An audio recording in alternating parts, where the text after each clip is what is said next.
Assalamualaikum warahmatullahi wabarakatuh.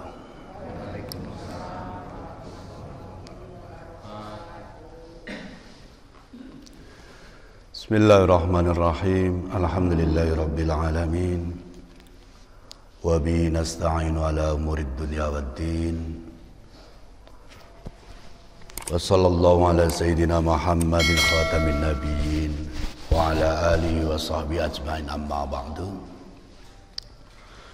Fayal hadirun, bapak-bapak, ibu-ibu yang saya hormati, sesepuh, bini sepuh yang saya muliakan, syukur alhamdulillah di pagi hari ini kita masih diberikan kenikmatan oleh Allah Subhanahu wa taala, terutama yaitu nikmatul iman wal Islam, sehingga kita dapat hadir di masjid ini. Kita telah melaksanakan salat subuh berjamaah, dan insyaallah kita akan teruskan dengan kajian subuh, yaitu kitab Riyadhus Shalihin.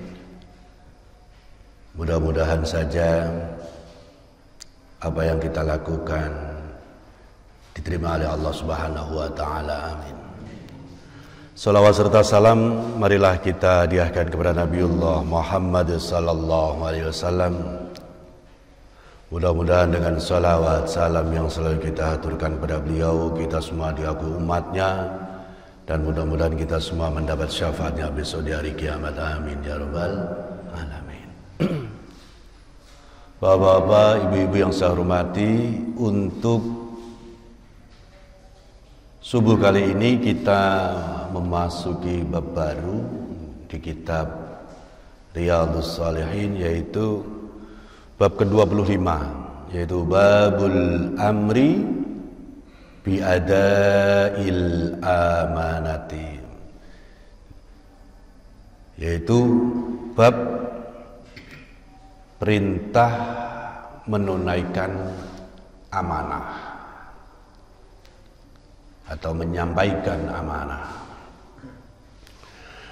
Sebagaimana biasa, Imam An-Nawawi dalam kitab Riyadhus Shalihin, beliau mengutip beberapa ayat, kemudian beliau sambung dengan hadis-hadis sesuai dengan tingkatan-tingkatan. Biasanya hadis Bukhari, Muslim, muttafaqun alaih, kemudian hadis-hadis berikutnya diikuti dengan hadis sesuai dengan derajat hadis. Baiklah, kita mulai.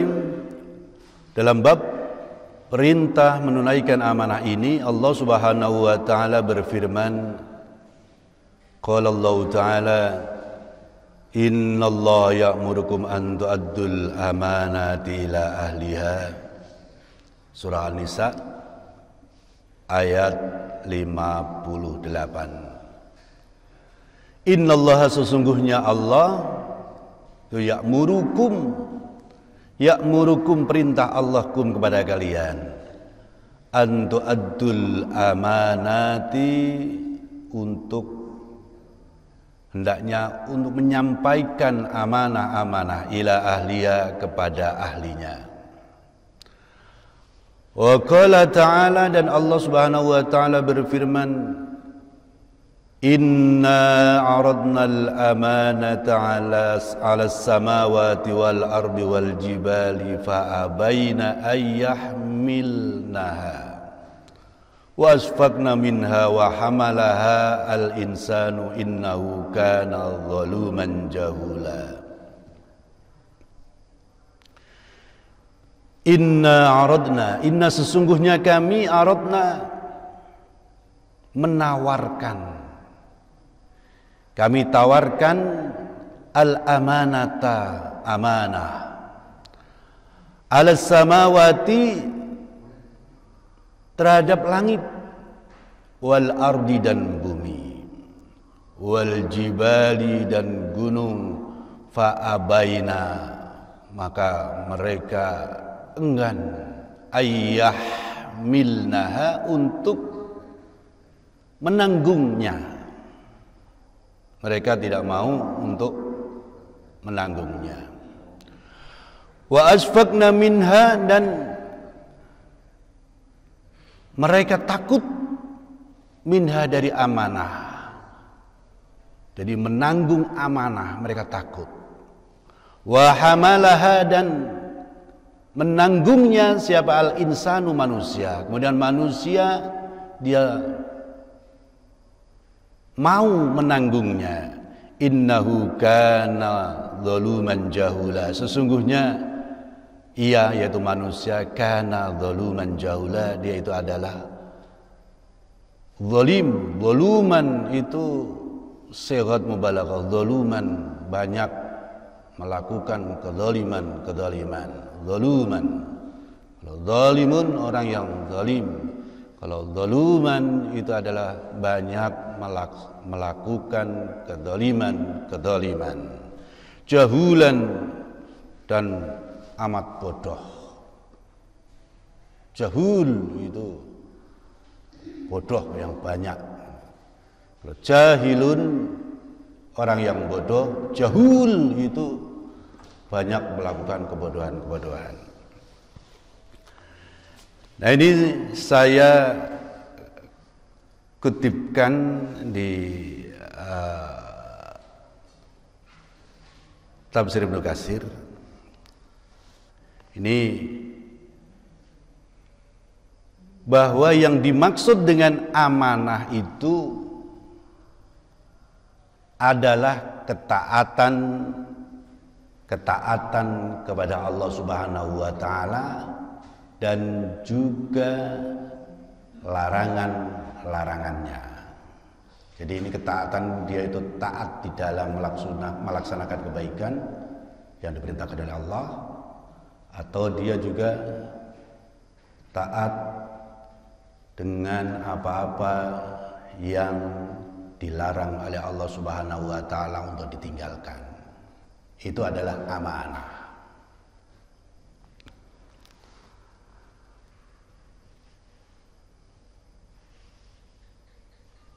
Dan Ibnu Abbas, beliau berpendapat bahwa yang dimaksud dengan amanah itu adalah ketaatan juga, dan Allah menawarkan itu kepada mereka sebelum menawarkannya kepada manusia, tetapi ternyata mereka tidak kuat. Lalu Allah Subhanahu wa taala berfirman, mereka masuk di sini itu adalah langit, bumi, gunung, itu tadi yang ditawarkan. Mereka itu ditawarin, tapi mereka tidak kuat. Lalu Allah Subhanahu wa taala berfirman kepada Adam, sesungguhnya aku telah menawarkan amanah ini kepada langit, bumi, dan gunung-gunung, tetapi mereka tidak mampu memikulnya. Apakah kamu mau memikul amanah itu? Nah, ini ditawarkan kepada manusia. Apakah kamu mau memikul amanah ini berikut segala akibatnya atau segala konsekuensinya? Kemudian Nabi Adam bertanya, apa saja konsekuensinya?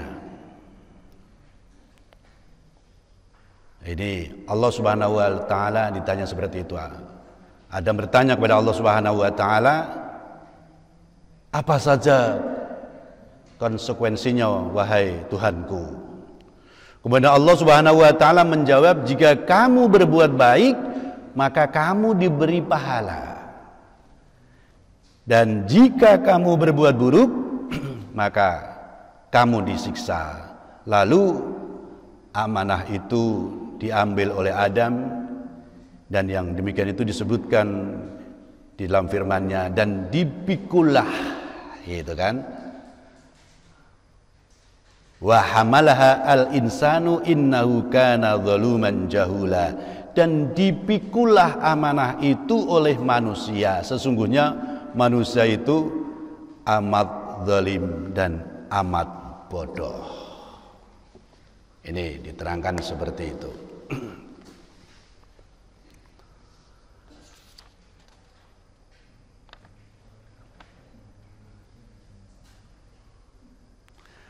Mengenai amanah ini diterangkan juga dalam keterangan-keterangan yang lain di dalam tafsir Ibnu Katsir itu, bahwa sekalipun langit Bumi, gunung mereka ditawarin dan mereka tidak mau. Maksudnya adalah mereka tidak mau kalau harus menanggung konsekuensinya. Karena mereka tidak mampu. Tetapi mereka mengatakan bahwa kami akan selalu taat kepada Engkau ya Allah. Bumi, langit, gunung selalu taat kepada Allah Subhanahu wa ta'ala. Tetapi mereka tidak menanggung konsekuensinya. Jadi langit suruh terbelah ya terbelah. Gunung suruh meledus ya meledus. Tahu-tahu erupsi ya kan. Gunung meledak, membunuh banyak orang. Umpama ada banyak yang mati. Itu gunung tidak bisa disalahkan karena dia cuma menjalankan perintah Allah Subhanahu wa ta'ala. Beda dengan amanah ini. Kalau amanah dilakukan itu, kalau itu adalah ketaatan maka mendapatkan pahala, nanti kemudian mendapatkan surganya Allah Subhanahu wa ta'ala. Tetapi kalau amanah itu diabaikan, maka dia konsekuensinya mendapatkan dosa dan akhirnya dia akan disiksa ke dalam nerakanya Allah Subhanahu wa ta'ala. Jadi masuk surga neraka itu ya karena menjalankan amanah. Kenapa dikatakan di sini bahwa manusia itu zaluman jahula? Karena tahu amanah itu kan berat. Tapi manusia itu menawarkan diri untuk mendapatkan amanah. Kalau kita lihat fenomena sekarang ini apa saja? Yang paling parah itu adalah jabatan. Jabatan itu kan amanah yang berat Pak ya. Konsekuensinya kalau dia itu tidak adil, kalau dia tidak menjalankan sesuai dengan apa yang diperintahkan agama, maka dia nanti ada konsekuensinya. Nah, dia kalau tidak amanah, itu. Tetapi mereka mau menerimanya. Bahkan kalau kita lihat di sumpah jabatan, mereka dikasih Al-Quran, mereka disumpah untuk menunaikan amanah itu dengan baik. Tetapi apa yang mereka lakukan? Karena di dalam jabatan itu banyak cobaan-cobaan, diantaranya kalau memang tempat basah ya nyari duitnya gampang, dan itu potensi untuk korupsi. Kalau itu adalah amanah, itu adalah tidak basah, umpama kerja-kerja sosial, bisa jadi dia itu tidak melaksanakan dengan kesungguhan hati. Ah, ini sosial ini nyantai-nyantai saja, terbengkelailah semua. Tapi senang, manusia itu senang sekali untuk mendapatkan amanah itu. Itu memang kita Pak ya. Makanya di situ diterangkan doluman, banyak dolim, banyak bodohnya. Itu.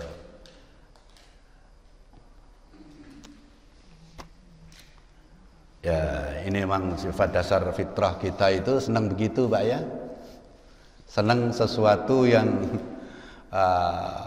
amanah. Jadi kalau kita lihat para sahabat dulu, ketika ditawarin jadi khalifah,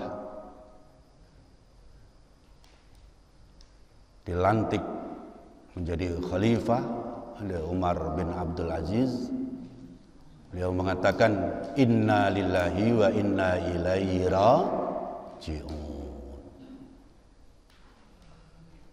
Dilantik menjadi khalifah, beliau mengatakan seperti itu karena beliau tahu persis bahwa amanah itu berat. Tapi kalau kita kadang-kadang bilang inna lillahi wa inna ilaihi raji'un, mulutnya kita mengatakan itu, tetapi di dalam hati dia mengatakan alhamdulillah. lillah. Naik jabatan. Ya gitu kan? Itu fitrah manusia seperti itu. Kecuali kalau orang itu betul-betul bertakwa kepada Allah Subhanahu wa taala, tentunya ucapan itu inna lillahi wa inna ilaihi rajiun itu adalah betul-betul tumbuh dari hatinya, dan dia takut kalau dia tidak bisa melaksanakan amanah yang ia pikul. Itu kalau betul-betul dia bertakwa kepada Allah Subhanahu wa taala.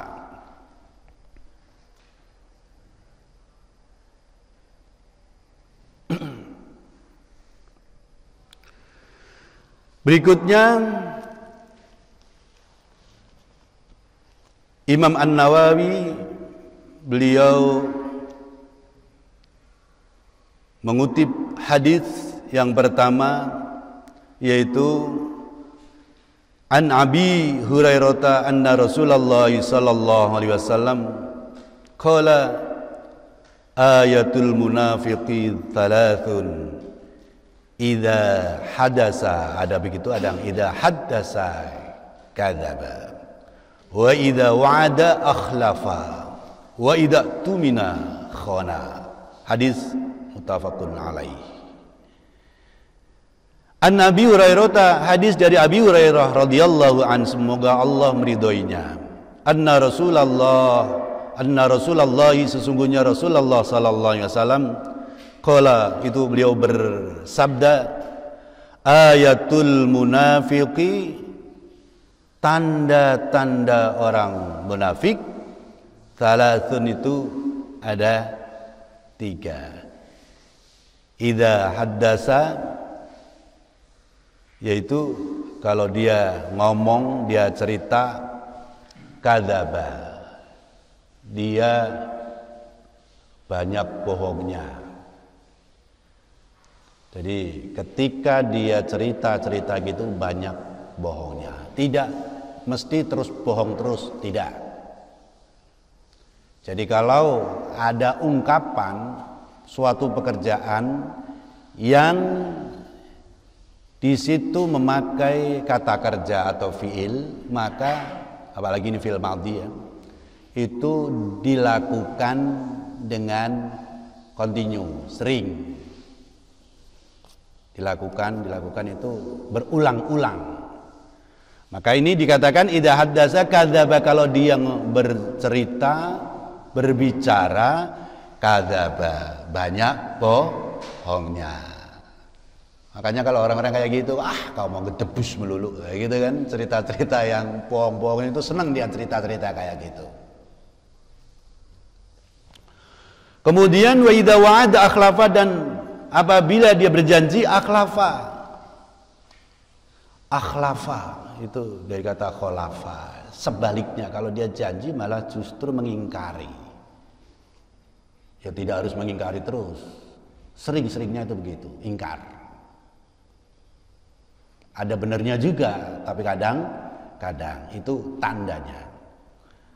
Wa idza tumina khana, dan apabila dia dipercaya, utumina, dipercaya itu, khana, maka dia cedera. Itu istilahnya dia tidak melakukan amanah tersebut kalau dipercaya. Muttafaqun alaih, hadis ini diriwayatkan oleh muttafaqun itu disepakati, hadis disepakati oleh Bukhari dan Muslim. Wa fi riwayatin, dan di dalam satu riwayat, ada riwayat lain, wa in soma wa shalla wa za'ama annahu muslimun. Wa in soma, sekalipun dia berpuasa, wa shalla, dan dia salat, wa za'ama, dan dia beranggapan annahu, sesungguhnya dia muslimun, orang yang muslim, sekalipun dia itu menganggap dirinya orang yang muslim. Kalau dia ada tanda-tanda di atas itu, berarti ada tanda-tanda sebagai orang yang munafik. Kalau ada ayat-ayat seperti ini atau ada hadis yang mungkin kayak gini, ini ada seperti ini, kalau ada, maka sebaiknya ayat atau hadis itu kalau kita bijak maka itu dikembalikan kepada diri kita masing-masing. Jangan untuk menjustis orang lain. Kita harus mengoreksi diri kita masing-masing. Ketika ada ayatul munafiki, tanda-tanda orang munafik itu ada 3. 1, kalau ngomong dia bohong, seringnya begitu. Itu dikembalikan kepada diri kita sendiri. Apakah kita melakukan seperti itu? Jangan, wah kamu munafik ini, kalau ngomong kamu bohong melulu. Itu kalau orang bijak itu harus dikembalikan kepada diri masing-masing. Sekalipun juga itu adalah untuk antisipasi kita agar kita tidak ditipu oleh dia, ya kan? Boleh kan kita kan? Antisipasi, waspada, jaga-jaga, boleh-boleh aja. Tapi jangan kemudian malah dengan seperti itu terlalu sibuk ke orang lain, diri sendiri malah justru ditinggalkan. Itu jangan. Jadi ketika ada hadis, ada ayat yang model kayak gini, itu harusnya dikembalikan kepada diri masing-masing. Makanya ini diterangkan wa fi riwayatin wa in shoma wa shalla, sekalipun dia itu orang yang salat, puasa, dan dia menganggap dirinya muslim, ana muslimun, saya itu orang muslim. Tapi apa yang dilakukan justru bertentangan dengan ajaran Islam itu sendiri. Itu kan ngeri itu. Bisa jadi kita ada, walaupun tidak banyak, bisa jadi dikit-dikit ada tanda-tanda orang munafik. Maka kita mohon kepada Allah Subhanahu wa taala agar dijauhkan dari sifat nifaq, yaitu orang-orang munafik. Berikutnya hadis yang kedua dalam bab ini, itu hadisnya agak panjang. Saya baca pelan-pelan, telaten, biar satu hadis itu kata per kata tersampaikan. Wa an Hudzaifah bin al-Yamani, dan hadis dari Hudzaifah bin al-Yamani radhiyallahu anhu, semoga Allah meridhoinya. Qala, beliau Hudzaifah berkata, hadatsana Rasulullah sallallahu alaihi wasallam. Hadatsana, Nabi ini Rasulullah sallallahu alaihi wasallam, hadatsana Rasulullah sallallahu alaihi wasallam menceritakan kepadaku sallallahu alaihi wasallam haditsaini ini, atau istilahnya hadatsana. Kalau Nabi berbicara itu kan hadis, maka gampangnya itu diomongkan dengan gini, diterjemahkan. Rasulullah sallallahu alaihi wasallam menyampaikan hadis kepada kami, gitu. Hadis ini 2 hadis. Qad ra'aitu ahadahuma, sungguh aku telah melihat salah satu dari keduanya. Kami sudah faham itu. Wa ana antadirul akhara, dan aku antadiru, menunggu-nunggu al-akhara, hadis yang lainnya. Haddatsana, beliau menceritakan kepadaku, annal amanata, sesungguhnya amanah, itu nazalat turun apa amanah tadi fi jadri qulubir rijali, di jadrun itu kalau diartikan itu wahwa aslus syai', yaitu pokok dari sesuatu. Jadi nazalat fi jadri qulubir rijali, amanah itu turun di asal muasal atau pokok dari hatinya seseorang atau orang-orang. Rijal, sekalipun diartikan rijal itu laki-laki, maksudnya rijal ini adalah orang-orang, baik laki-laki maupun perempuan. Jadi amanah itu diturunkan langsung di dalam hatinya. Summa nuzila, kemudian diturunkan apa Al-Qur'an, fa'alimu, kemudian mereka mengetahuinya, minal Qur'ani, dari Al-Qur'an. Jadi sebelum Al-Qur'an turun itu orang itu sudah diturunin amanah di dalam hatinya. Makanya fitrah orang itu adalah menuju kebaikan. Maka tidak heran kalau ada anak itu dilahirkan adalah sesuai dengan fitrahnya. Itu kan ada seperti itu hadis yang lain. Al-waladu yuladu 'alal fitrah, gitu kan. Anak yang dilahirkan itu sesuai dengan fitrah. Memang manusia itu sudah ada fitrahnya, di dalam hatinya itu diturunin amanah. Kemudian dia tahu ketika Al-Quran turun, oh ini amanah itu gini-gini yang diterangkan di dalam Al-Quran, faham bahwa di hatinya itu ada amanah. Wa alimu, dan mereka mengetahui minas sunnati, dari sunnahnya. Summa haddatsana an rafil amanati, kemudian beliau Nabi menceritakan kepada kami an raf'il amanati, dari hilangnya amanah. Faqala, kemudian Nabi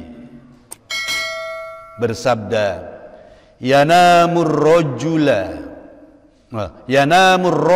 jadi filenya yanamur rajulu an-naumata, kemudian seseorang tidur an-naumata. An-naumata itu dari kata naum. An-naumah itu kalau kiai-kiai zaman dahulu itu mengartikan dengan gini, kalau Jawanya sakliepan. Kalau kita kan sesaat gitu kan. Oh, sesaat, ya enak sesaat ya. Sakliepan. Wow, cuma tidur selipan aja kok. Udah enak badan, ya gitu kan. Seliepan, berarti sesaat aja itu, sebentar istilahnya. Yanamur rajulu an-naumata, seseorang dia tidur an-naumata sesaat, fatubbidu, kemudian dicabut apa al-amanatu, amanah, min qalbihi, dari hatinya, dicabut.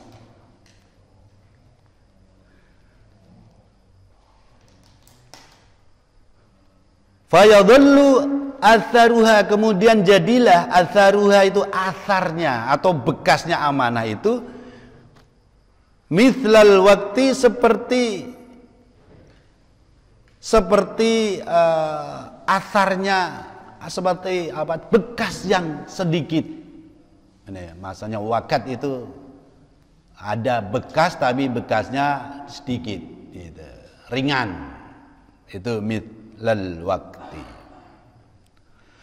Tsumma yanamu an-naumata, kemudian dia tidur an-naumata, sesaat lagi dia tidur sesaat, fatubadu al-amanatu, kemudian dicabut amanah, min qalbihi, dari hatinya, fayadhallu, kemudian jadilah atharuha, asarnya itu mithlu atharil majlis, seperti bekasnya al-majli itu bekas dia bekas itu dari hasil dia bekerja atau yang lainnya. Jadi kalau nyangkul itu kadang-kadang kan tangan kan melepuh itu Pak ya. Itu bisa jadi kapalan lah gitulah model gitu. Kalau ibu yang biasa nyuci itu tangannya itu kalau nyuci kan ada bekas nyucinya itu kasar gitu kan.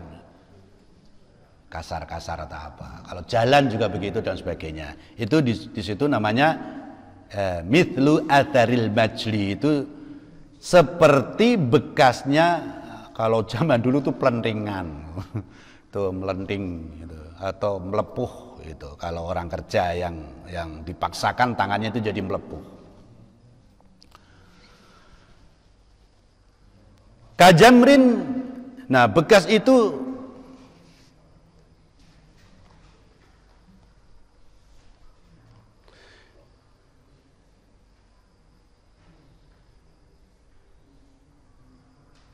kajamrin itu seperti bara. Takhrajahu ala rijlika. Kemudian dia menggelindingkannya ala rijlika atas kakinya. Jadi seperti itu, bekas itu kecil kayak gitu dia gelinding seperti bara, kemudian menggelindingkannya atas kakinya. Fanafato fatarahu muntabiron. Kemudian bara yang menggelinding di kakinya itu tadi dia melihatnya muntabiron, itu dia itu bengkak, ada luka bakar kecil gitu, muntabiron, melentung gitu, kayak melepuh gitu. Walaisa fihi syai'un, dan dia tidak melihatnya, tidak ada apa-apa di situ. Di kakinya nggak ada apa-apa. Jadi kalau kita itu menggelindingkan atau menggelinding itu bara kecil itu, mungkin itu kalau yang suka ngerokok itu ada jatuh baranya itu gelinding di kaki, spontan kan kita ngangkat kaki, gitu kan? Atau kalau masak ya ada yang meletik begitu, minyak itu yang meletik di tangan atau di kaki gitu. Kalau ini dia angkat di kaki, itu boleh saja di mana saja sebenarnya. Spontan ketika masak meledok, peletok, kira-kira ibu ngangkat tangan atau apa enggak itu? Kalau itu, kalau muka ya kira-kira peletok ke mukanya ya gini, spontan. Jadi amanah itu diibaratkan bara yang menggelinding di kaki, kemudian spontan dia mengangkatnya karena dia melihatnya itu bakal menjadi pelentungan itu tadi, kebakar, bekas luka bakar. Tapi kemudian ketika dilihat ternyata tidak ada, ya kayaknya panas gitu, tapi kalau dilihat dilus-lus enggak ada gitu. Ya, tapi dia reaksinya itu berlebihan. Kena bara kecil saja rokok, kalau orang laki-laki yang suka ngerokok itu dia langsung loncat, ya Pak ya. Padahal kan kecil Pak ya. Tuh reaksinya kayak gitu. Jadi amanah itu nanti kalau dipegang itu kayak gitu. Makanya itu diambil sedikit, ambil sedikit. Itu kiasan saja.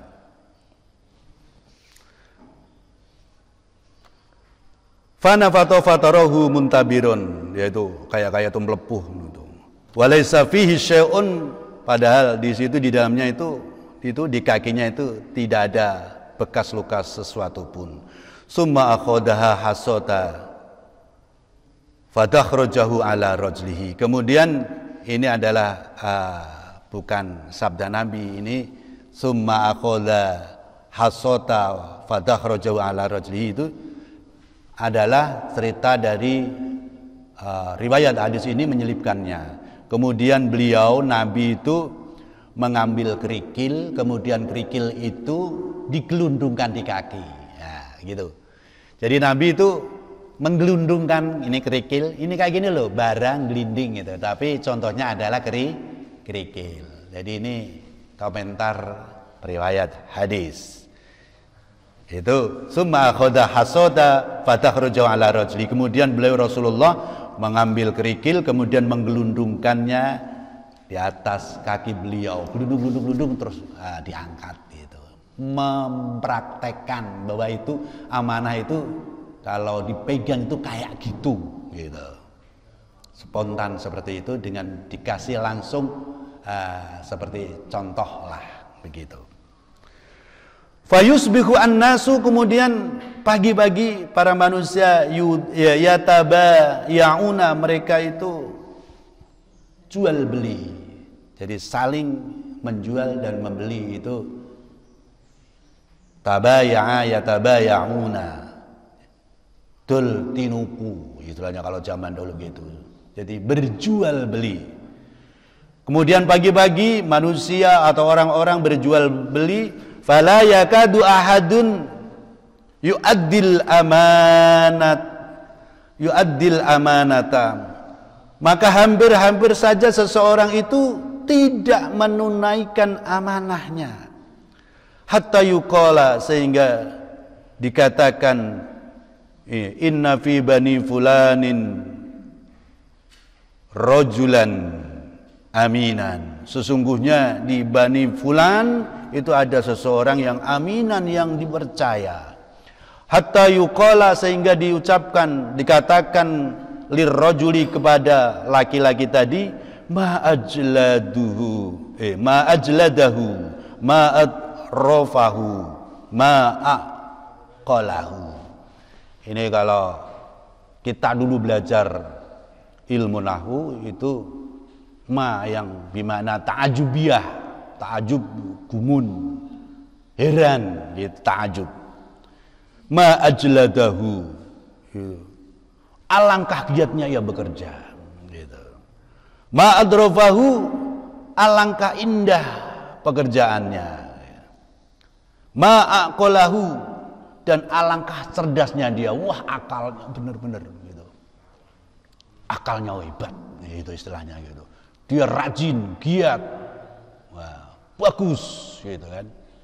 Jadi pujian-pujian bagi orang yang waktu itu ada orang mengatakan dia itu adalah aminan, bisa dipercaya, dia cerdas, pinter, giat, gitu kan, kerjanya bagus, gitu. Kemudian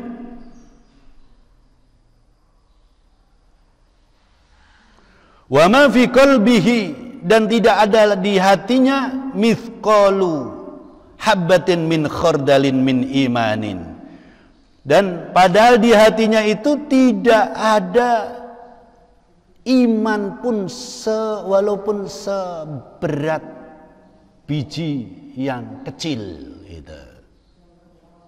Jadi padahal orang itu tidak beriman, jadi tapi dia itu mendapatkan seperti itu, mendapatkan pujian seperti itu. Walaqad ata alayya zamanun wa ma ubali ayyukum bay'atu.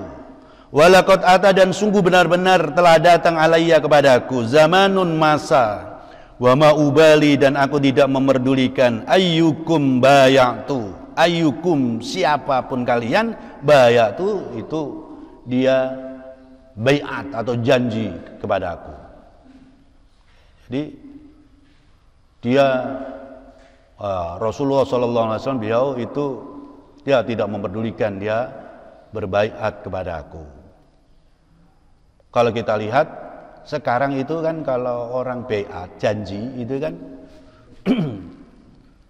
pertama kan mungkin a'udzubillahi minasyaitonirrajim, bismillahirrahmanirrahim, asyhadu an la ilaha illallah, gitu kan, wa asyhadu anna muhammadar rasulullah. Dia janji, dia baiat dengan menyebut nama Rasulullah sallallahu alaihi wasallam. Aku tidak memperdulikannya gitu.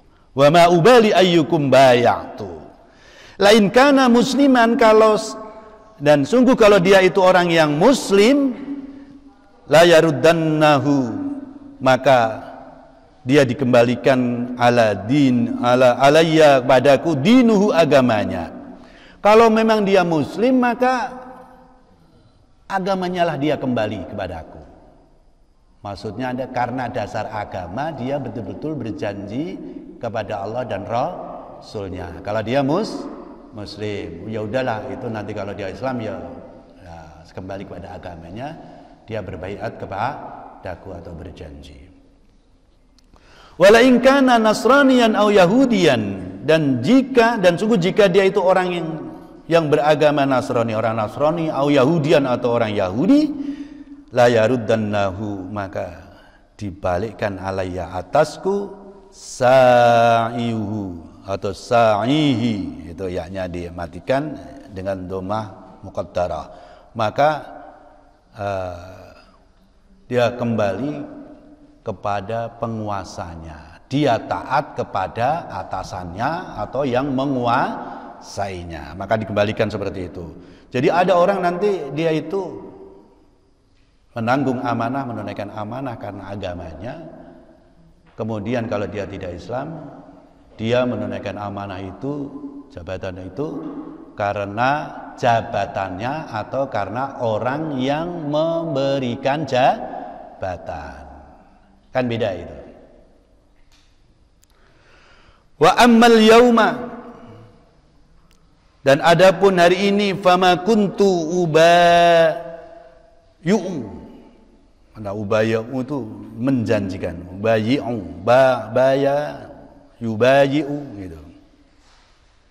Bisa ubayyu itu aku dijanji, atau ubayyu itu aku menjanjikan, yang melakukan biat atau janji. Kalau ubayyu berarti dia yang berbaiat, kalau ubayyu berarti aku yang membaiat, dan itu bisa dibaca seperti itu hadisnya. Jadi kalau baiat itu kan kedua belah pihak. Jadi dia berbaiat kepada aku membaiatnya. Kalau kemudian aku membaiat berarti aku membaiat dia dan dia dibaiat olehku. Nah, itu bolak-balik sama. Jadi bisa ubayyu, dia ubayyu. Itu nanti mabni maklum atau mabni majhul.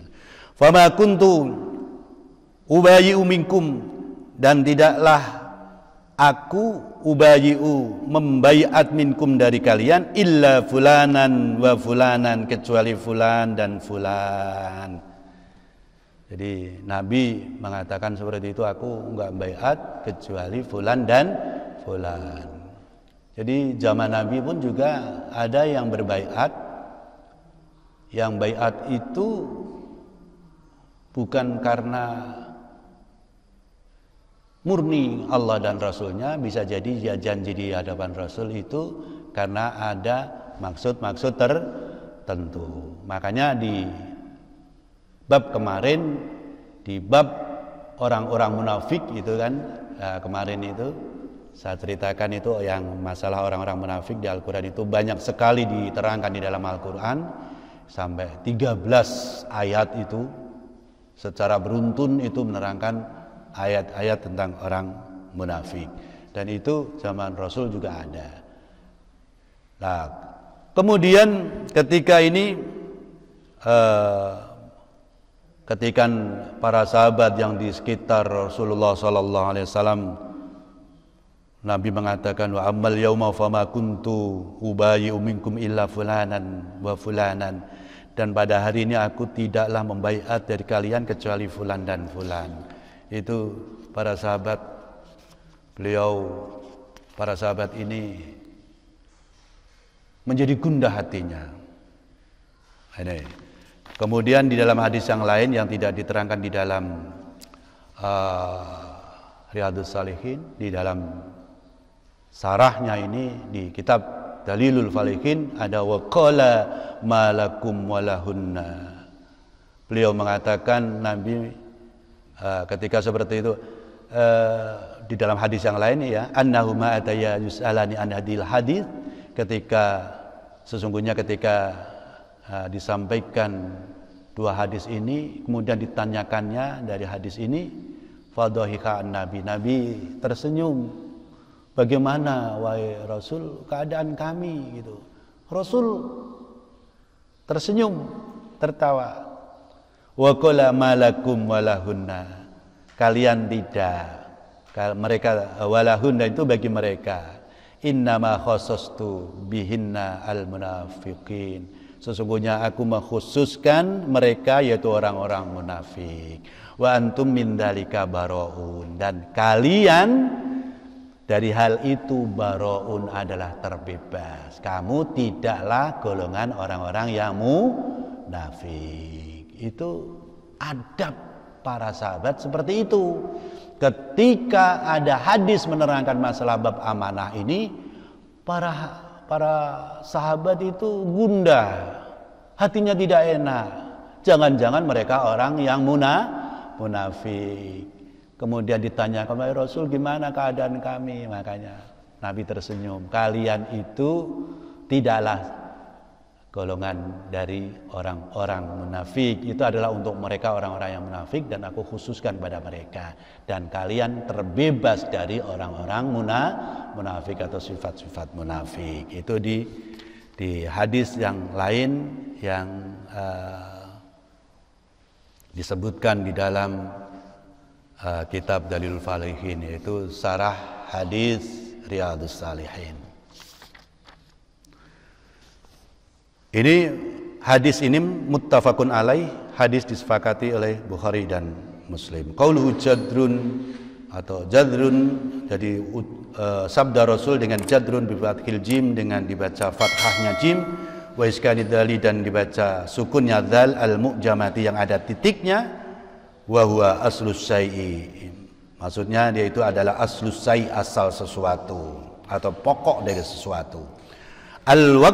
Al-waktu pakai kaf, al-waktu bukan al-waqtu tapi al-waktu bitta'i al-musannati, dengan ta yang di titik dua, min fauqu bisa, min fauqa bisa, dari atasnya, itu al-atharul yasir, yaitu bekas yang ringan. Ini ada keterangan di situ, diterangkan oleh Imam An-Nawawi. Tawal majlu, adapun lafal al-majlu bi fathil mimi, dengan dibaca fathahnya mim, wa iskanil jim, dan dibaca sukunnya jim, wa huwa tanafutu fil yadi, yaitu al-majlu itu dimaksudnya adalah bekas melepuh melenting di tangan, wa nahwiyah, dan selainnya dan semisalnya, min athari amalin, dari bekas bekerja, wa ghairihi, dan lainnya. Wa qauluhu, dan sabda Nabi muntabiron, lafal muntabiron yaitu murtafian, itu dia ngangkat kulitnya, itu aboh gitu. Kalau orang Jawa itu aboh, gampang kayak memar itu. Sa'ihi, qauluhu sa'ihi, sabda Nabi sa'ihi maksudnya adalah al-wali, yaitu orang yang menguasai alaihi, atasnya. Ini di hadis ini sudah selesai, dan insyaallah nanti kita akan teruskan dengan hadis yang berikutnya. Ini panjang, jadi besok saja Pak ya. Ada yang ditanyakan Pak? Ini hadis ini bab ini panjang ini. Kalau yang ditanyakan besok-besok sebenarnya sudah ada jawabannya. Oh, ini panjang sekali berikutnya itu. Bab amanah itu, karena itu adalah amanah itu adalah berat. Maka ini kalau di bab ini panjang, dan insyaallah lah nanti kita sambung hadis per hadis. Ada ditanyakan Pak? Oh, enggak ada ya Pak ya. Alhamdulillah, berarti sudah paham semuanya. Alhamdulillah. Ini amanah berat, mudah-mudahan saja kita sanggup, karena kebodohan kita sering cinta dengan amanah yang berat itu. Tapi yaitu tadi konsekuensi, dapat konsekuensi. Kalau kita bisa melaksanakan konsekuensinya itu adalah dengan mendapatkan pahala dan surganya Allah Subhanahu wa ta'ala. Mudah-mudahan saja kita sanggup menunaikan amanah. Amin ya rabbal alamin. Itulah tadi yang bisa saya sampaikan. Wallahu a'lam. Kalau ada kesalahan dari saya pribadi, kalau itu adalah kebenaran, itu adalah datangnya dari Allah Subhanahu wa ta'ala. Marilah kita baca doa kafaratul majlis. Bismillahirrahmanirrahim. Subhanaka Allahumma wa bihamdika asyhadu an la ilaha illa anta astaghfiruka wa atubu ilaik. Assalamualaikum warahmatullahi wabarakatuh.